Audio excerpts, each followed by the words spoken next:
좋으신 주님을 찬양합니다. 우리 좌우 앞에 있는 분들과 인사를 나눕니다. 반갑습니다. 환영합니다. 축복합니다. 오늘도 신실하신 주님께서 우리들 가운데 만나와 꿀을 마음껏 부어 주실 줄 믿습니다. 우리 그런 기대를 가지고 오늘 사도행전 10장 말씀 함께 나누도록 하겠습니다. 오늘 말씀에는 두 가지 환상이 등장을 하죠. 그래서 오늘 두 환상의 비밀이라는 제목으로 말씀을 나눌 텐데, 오늘 이런 말씀들이 우리에게 참 위로가 되고 힘이 되는 것이, 사람이라는 게 불완전하고 또 완전하지 않지 않습니까? 그런데 부족하고 또 한계 많은 인생들이 자기들의 지적인 한계, 또 능력의 한계, 어떤 생각의 한계, 그리고 우리도 모르게 이 땅 가운데에서 배어서 체질화되고 완전히 관습화되고 습관화된 그 전통의 이름으로, 사회화의 이름으로, 여러 가지로 하여간 그런 것들이 우리 안에 깊숙하게 이제 자리 잡고 있고, 그리고 이미 세팅이 돼서 어떤 사고와 지평의 한계들이 많이 있는데, 이제 그리스도인들도 비슷합니다. 그런데 오늘 이런 말씀을 대하면 굉장히 위로가 되죠. 하나님께서 이렇게 또 순수하게 하나님의 일들을 해나가는 사람들에게는 환상을 통해서도, 꿈을 통해서도, 그리고 여러 가지 하나님의 능력 속에서 그것들을 넓혀가시고 보여주시고, 또 환상을 보면 우리의 기도와 하나님을 향한 열정과 헌신들을 주님이 다 뭐하고 계세요? 보고 계시고 알고 계시고 기억하고 계신다라는 것을 생각해 보면, 참 사실 오늘 아침에 일어날 때 막막하더라고요. 좀 굉장히 막막하고, 앞으로 기독교가, 한국교회가 걸어갈 그 일들이 밀림 같고 정글 같고 더 협소해지고 협착해지는 것 같은데, 참 마음이 참 그렇더라고요. 그래서 주님 어떻게 해야 될까요? 하고 주님께 기도하는데, 이렇게 생각을 모두서 올려드리는데, 주님이 그런 말씀을 해주셨어요. 로마 시대의 이런 박해도 이겨내고, 수많은 지난날의 어려움들도 이거보다 더한, 지금보다 더한 어려움과 혼란과 위기와 전쟁과 기근과 이 모든 걸 뚫고, 근데 그때마다 하나님께서 더 놀랍게 그리스도의 복음을 흥하게 멈춘 적이 없고 줄어든 적이 없어요. 그렇게 보일 뿐이지, 흔들리는 것처럼 보였을 뿐이지, 기독교는 계속 번성해 왔습니다. 할렐루야. 그러니까 그렇게 위로를 해주시더라고요. 그러니까 걱정하지 말고 계속해서 맷돌을 돌려라. 기도의 맷돌을 돌리고 전도의 맷돌을 돌리고 주님께 계속 멈추지 말고. 그러니까 그런 막막함이 다가오면 마음 가운데 좌절감이 일어납니다. 약간 이렇게 해도 뭐 할까? 내가 하는 이게 이 역사의 엄청난 지평 가운데 지금 다 허물어지고 있는데, 그것 가운데 이런 게 뭐가 기여가 될까 하는 막막함이 있어서 손을 놓고 싶은 마음들이 이렇게 일어납니다. 사람은 누구나 그래요. 막막함에 달할 때. 근데 그런 주님의 말씀과 이렇게 그런 것들이 참 위로가 되고 다시 일어날 힘이 되고, 그래서 아침에 나오게 됐는데 이 말씀을 계속 묵상하는데 참 위로가 되고 힘이 되더라고요. 여러분들에게도 오늘 이 말씀이 위로가 되고 힘이 되는 그런 복된 말씀 되기를 축복합니다. 첫 번째 환상은 고넬료가 보게 됩니다. 그렇죠? 고넬료가 봅니다. 언제 보게 되냐면 3절이죠. 10장 한번 보실까요? 시작. 하루는 제 9시쯤 되어 환상 중에 밝히 봄에 하나님의 사자가 들어와 이르되 고넬료야 하니. 이 고넬료는 로마 사람입니다. 로마 사람이고요. 백부장입니다. 백부장은 다 아시다시피 100명의 군사를 거느린 로마 군 중에서 현장에서 가장 중요한 그러한 집단입니다. 그러니까 그러한 장교들이에요. 중대장쯤 될 겁니다. 우리로 하면 중대장쯤.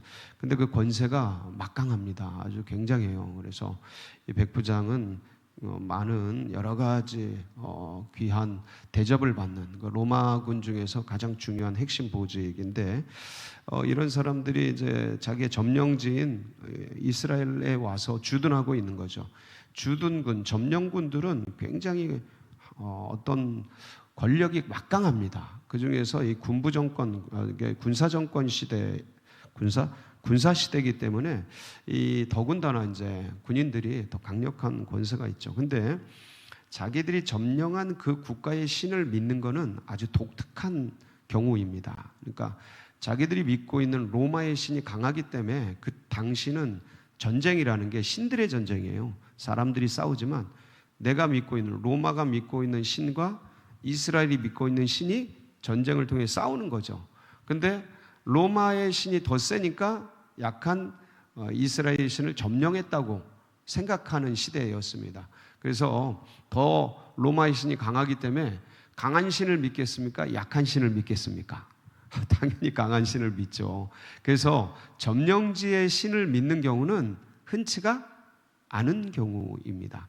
그런데 이 당시 이제 로마의 신들이 있었겠고, 뭐 제우스도 있고, 뭐 별개 그리스 로마는 같이 가니까 굉장히 많을 테고, 또 황제도 신으로 추앙받는 그런 시대이기 때문에 아마도 많은 신들이 있었을 텐데 이 백부장 고넬료는 독특하게도 그 점령지의 신인 여호와를 믿는 거죠. 그러니까 굉장히 어떤 면에서는 그냥 우리가 얼핏 생각해 볼 때 논리력이 굉장히 깊고 사려가 굉장히 깊은 인물일 거다. 그러니까 철학적인 구상을 해보면, 철학적인 논리를 따져보면 신들이 많을 필요가 없거든요. 신이라면 모든 것이 가능하고 모든 것이 능하면, 논리적으로 그렇습니다. 신은 몇 개가 있어야 돼요? 하나가 있어야죠. 그 가장 강하고 가장 원초적이니까 모든 걸 있게 할 수 있고, 또 다른 신이 있을 필요가 없죠. 그러니까 논리적으로는 유일신이 맞습니다. 그런데 이분이 아마도 그런 생각을 평소에 많이 하지 않았을까. 그러면서 이 점령지에 왔을 때, 이스라엘에 왔을 때 이 여호와라는 신을 접하게 됐을 거고, 이 유일신에 대한, 자기는 다신교잖아요. 다신교예요. 다 대부분 다신교인데 이 유일신에 대한 것들을 접하고, 점령지지만 이들이 믿는 신앙을 이렇게 접하고 경험하면서 아마도 이 신들의 시대에 고넬료도 신을 믿지 않았을 리는 없고, 그 로마에서 믿고 있었던 신이 이렇게 비교했을 때 이게 더 맞는 것 같다, 이런 생각으로 아마 경험을 하다가 개종을 했을 겁니다. 이건 전부 제 어떤 그런 묵상이죠. 근데 개연성 있는 묵상입니다. 그래서 개종을 했을 거고, 그리고 이제 진실하게 여호와를 섬기고 왔는데, 근데 이제 계속해서 그러다 보니까 점령지에 있는 백성들이 여호와를 같이 믿으니까 남이 아니죠. 이제 같은 신앙인이고, 그래서 많이 남모르게 도왔을 거고, 그래서 오늘 말씀을 보면 이분에 대한 소개를 10장 2절에 이렇게 합니다. 같이 보실까요? 시작. 그가 경건하여 온 지방과 더불어 하나님을 경외하며 백성을 많이 구제하고 하나님께 항상 기도하더니. 그렇죠? 하나님을 뭐 해요? 경외하고, 온 가족이, 혼자 믿은 게 아니고 온 가족이 백성을 많이 구제하고, 구제를 많이 했어요. 그러니까 주변에 있는 사람. 그래서 하나님께 항상 뭐예요? 기도하는 사람이에요. 그날도 이제 구시기도 시간에 이 유대인들은 5번 기도해요. 아침에 일어나서 저녁에 잠들기 전에, 그다음에 369, 3시, 60, 9시. 이 3시 6시간 더하면 오늘날 시간입니다.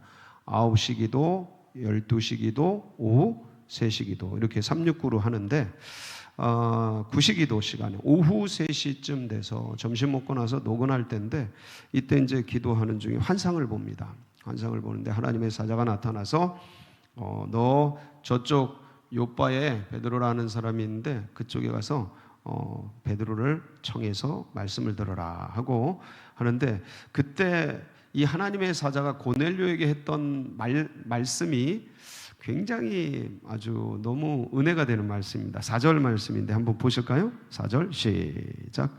고넬료가 주목하여 보고 두려워 이르되 주여 무슨 일이니까?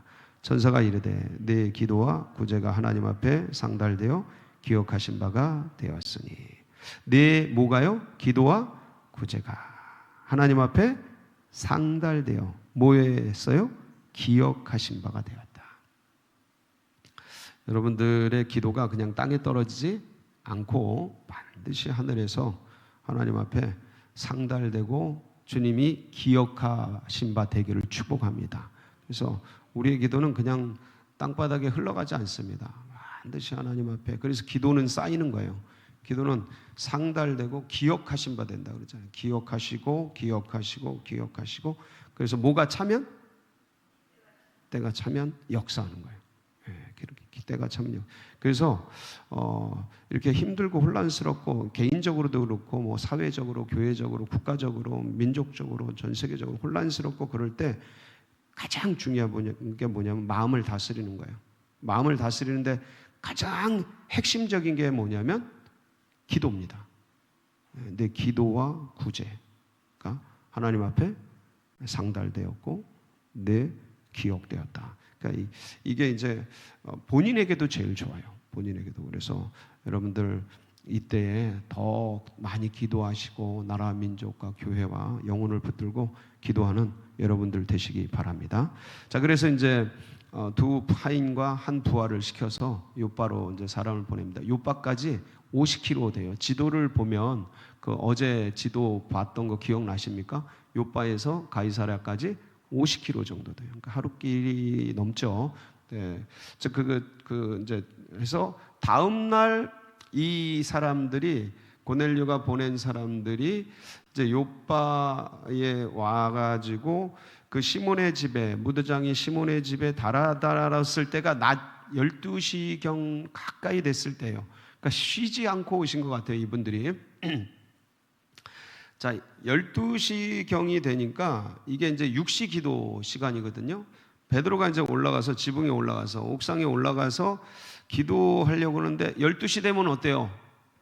배고파요. 그래서 보면 시장한 중에 그래서 이제 그 밑에서는 옥상에 베드로는 올라가 있고 밑에서는 이제 음식을 준비하고 있고 그래서 이제 옥상에 올라가서 기도하는 중에 그러니까 자, 기도하는 중에 황홀해져요. 황홀해지는 게 뭐냐면 환상이 보이는 거야. 환상이 보이는데 하늘에서 큰 보자기가 내려요. 이 큰 보자기 환상인데 거기 보니까 뭐가 있어요? 예, 그 짐승들 먹을 것들 뭐 이런 것들이 우글우글 되는 거야. 근데 거기 보니까 모든 짐승들이 다 있는 거예요. 12절 한번 볼게요. 오늘 본문 12절 시작. 그 안에는 땅에 있는 각종 네 발 가진 짐승과 기는 것과 공중에 나는 것들이 있더라. 자, 이 음식 규정이요. 이스라엘의 음식 규정은 정결예법이라 그래요. 이 성결법이라 그러는데 정결예법이라 그래서 부정한 것과 정한 것이 있어요. 이거를 엄격하게 구분을 해요. 이게 레위기에서 이제 율법적으로, 그러니까 법이에요. 헌법이에요. 이스라엘의 헌법에 이게 아주 그냥 꽉 박혀 있어요. 레위기 11장 2절 5절 보면 거기에 어떤 내용들이 있냐면 이런 내용들이 시작. 이스라엘 자손에게 말하여 이르라. 육지의 모든 짐승 중 너희가 먹을 만한 이러하니 모든 짐승 중 굽이 갈라져 쪽발이 되고 새김질하는 것은 너희가 먹되 새김질하는 것이나 굽이 갈라진 짐승 중에도 너희가 먹지 못할 것은 이러하니 낙타는 새김질은 하되 굽이 갈라지지 아니하였으므로 너희에게 부정하고 사반도 새김질은 하되 굽이 갈라지지 아니하였으므로 너희에게 부정하고. 그러니까 부정한 건 먹어라 말아라. 그러니까 정한 것만 먹어라 해서 이게 딱 갈라놨어요. 정부정 성결법인데 굉장히 강력합니다. 그래서 근데 이 하늘에서 내려온 보자기, 환상 중에 본 보자기에는 정한 것도 있고 부정한 것도 있어요. 근데 뭐 하래요? 잡아먹으래. 3절 13절 시작. 또 소리가 있으되 베드로야 일어나. 그러니까 베드로는 그 환상 중에도 그거를 잡아먹을 수 있어요, 없어요?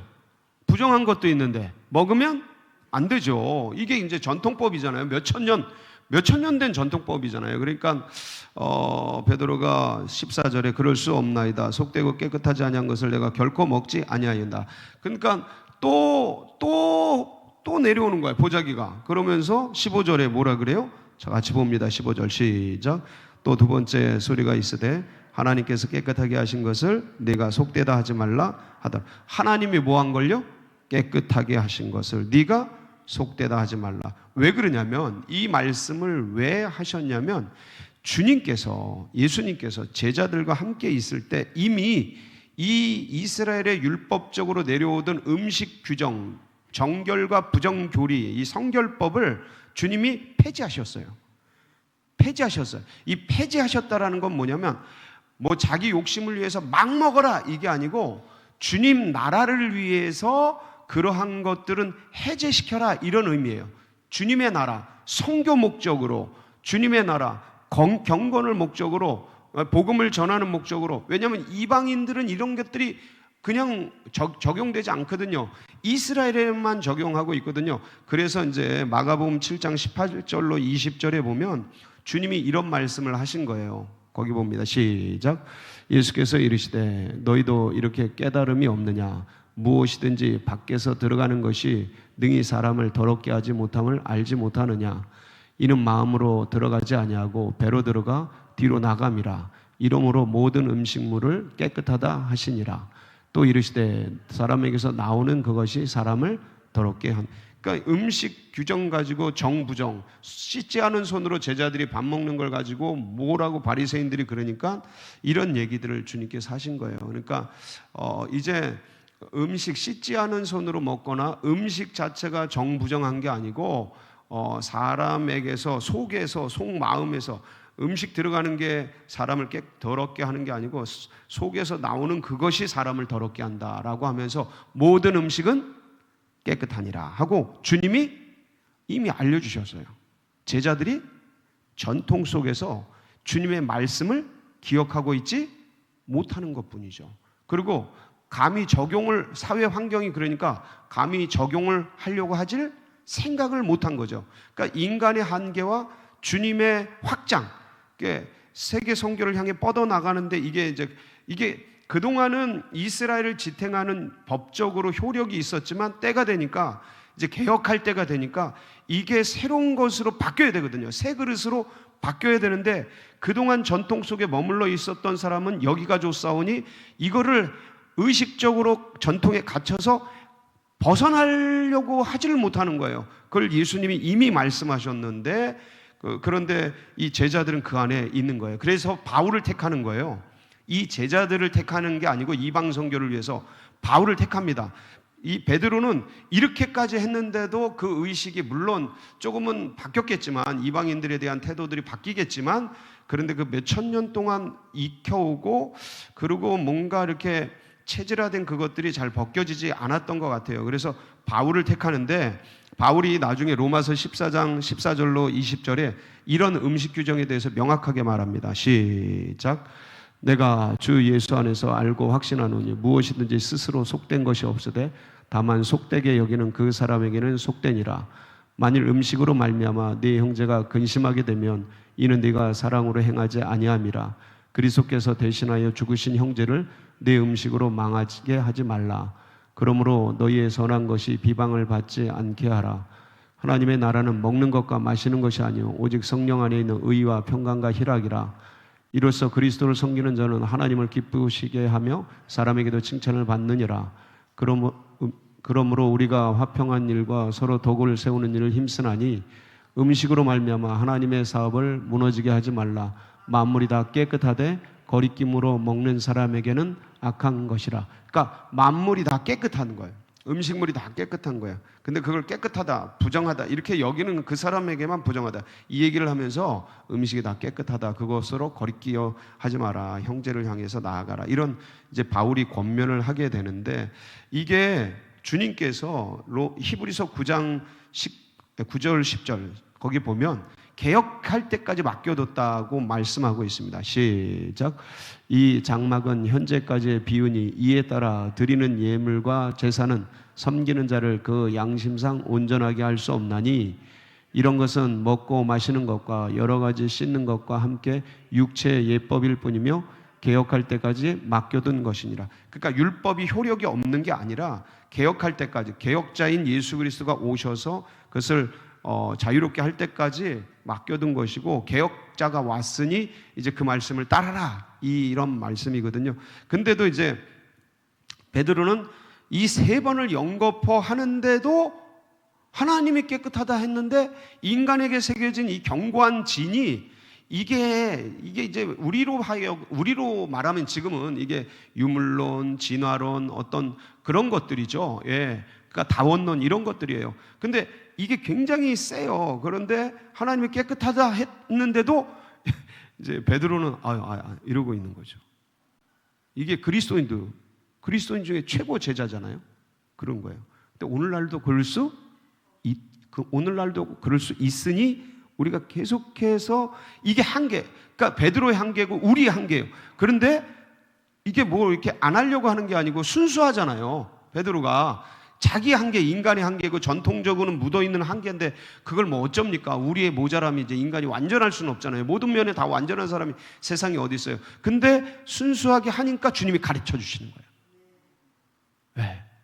그리고 고넬료가 와서 성령께서 따라가라 말씀하시고 가잖아요. 그래서 내일 어떤 일이 일어나는지 말씀을 나누게 될 텐데 이게 너무 위로가 되는 거예요.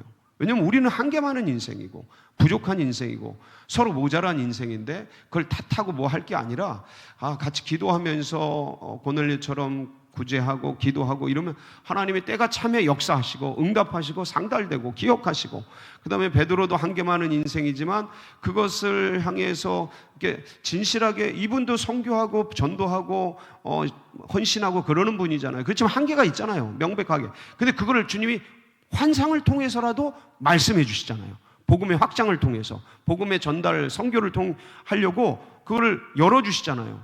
그러니까 이게 우리가 안전하진 않지만 오늘도 기도하면서 부족하지만 주님 붙들고 나아갈 때 더 놀라운 길을 열어주시고 이 나라 민족에게도 우리 교회에도 그 역사를 일으켜 주실 줄 믿습니다. 같이 기도하시겠습니다. 예, 다 부족하죠. 뭐 다 부족한데 주님이 계십니다. 할렐루야. 예, 오늘도 연약한 환우들, 또 고난받는 분들, 우리 연로하신 분들 주님께서 붙들어 주시고 무엇보다 이 나라 민족을 주님 긍휼히 여겨주시고 이 모든 일들이 속히 지나가도록 하나님 도와주시고 역사해 주시고, 그리고 우리에게는 둔촌동 시대가 활짝 열리고 저 예비된 영혼들이 주님의 교회로 돌아오도록 우리 주여 부르짖고 기도하며 나갑니다. 부르짖습니다. 주여, 주여